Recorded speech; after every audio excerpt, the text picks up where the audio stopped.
Hey people. Well, I'm in Hawaii, so that's something. We had a long trip, and right at the end it got kind of crazy because our flight arrived, but then we did one of those things where we sat on the runway for 90 minutes after you've arrived. The most frustrating thing in the world. But it was a gorgeous trip. Annalise was a total gem. She's just she just has a travel bug. As long as we're in transit, she will be happy as a clam. And what I found myself reflecting on, so there's a couple things that came up. Oh, interesting. I picked up a book called Effortless Mastery by a jazz pianist named Kenny Werner.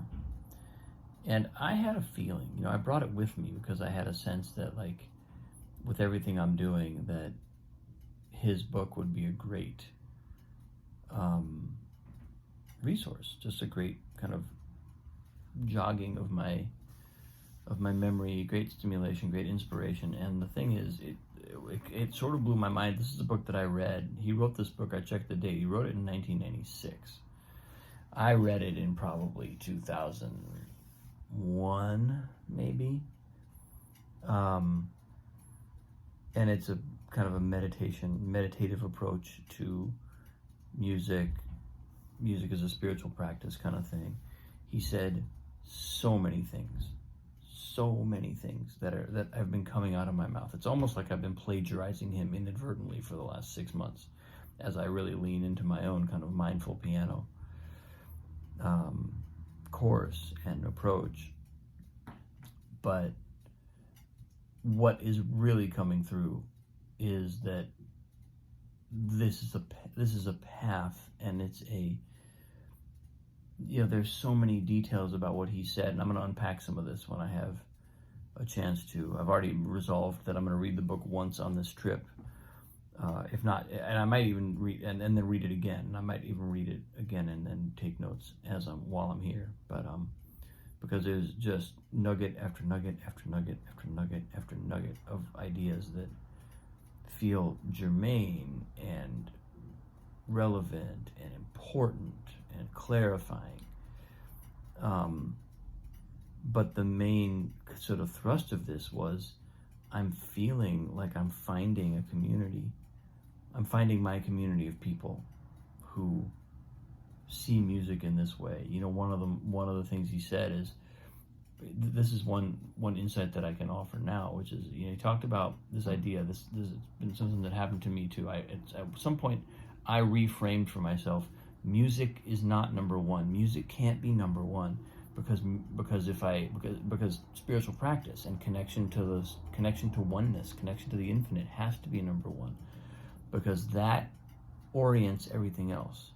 Everything else will orient beneath that if I'm actually living from that place. And I realize that relative to music, and music of course slots in immediately as soon as I am in that place. Music takes its proper place in my life. One of the things he talks about, which is really interesting, is how playing music is addictive. Our practice. Hi, Katie. Katie's walking into the room, but I'm not going to point the camera at her because she just got out of the shower. You might not have needed to know that, but now you do. But one of the things that he talks about is playing music as an addiction. Playing music is addictive. And it's funny because I have felt that so many times over the years, that playing music is like this. It's almost like this thing where the more I do it, the more I want to do it. It's like a drug in that way. It's like one of those things that hooks you and then tries to draw you further and further in. And he talks about how, because playing music is addictive, we need to continually be rooting ourselves in this deeper space so that music can't derail our progress. in a lot of senses, especially when you're a professional musician, music is so central to our life. It's this weird phenomenon of like music derailing our musical progress, or our addiction to playing derailing our connection to what we're expressing.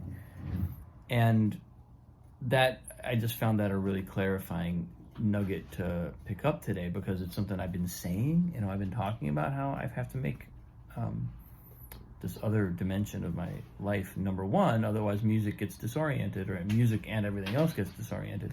But the way that he framed it as like music is one of these addictive things. It's one of these aspects of the universe, of the world, that is as addictive as any other addictive thing.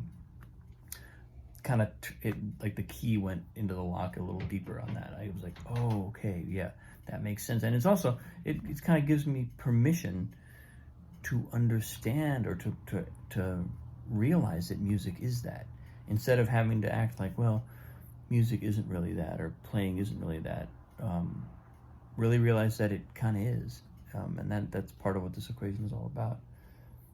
Of course, there's a level of music, and there's a place we can go where we're less and less addicted to the playing, and less craving the high or the rush of playing well, or even of just expressing. And it's more and more a form of communication, of an energy that's just coming through us, and the music is coming out, and it's coming through us, and we're less and less hooked by the technique of it, or by the process of it. But that's a lofty goal. Most of us, myself certainly included at this point, feel that addiction still. As I get deeper and deeper into it, I feel that addiction. I have to remember and then realize, oh right, yeah, this is drawing me in now. I want to stay in my heart. I want to stay grounded in the space, grounded in spirit, grounded in something deep, higher, something that orients everything else. So this is one among many, many things that were coming through today as I was reading. But Kenny Werner, Effortless Mastery, amazing. I've already resolved to read it twice, like I said. So anyway, people, we're in Hawaii. I hope to have some more interesting backdrops than this for you in the very near future. And also I'll be a little less jet lagged and travel weary, but we're in a great place. Had a great trip, and we're here. Yay. I appreciate you all. Much, much love. Thanks for watching. Can't wait to connect with you very soon.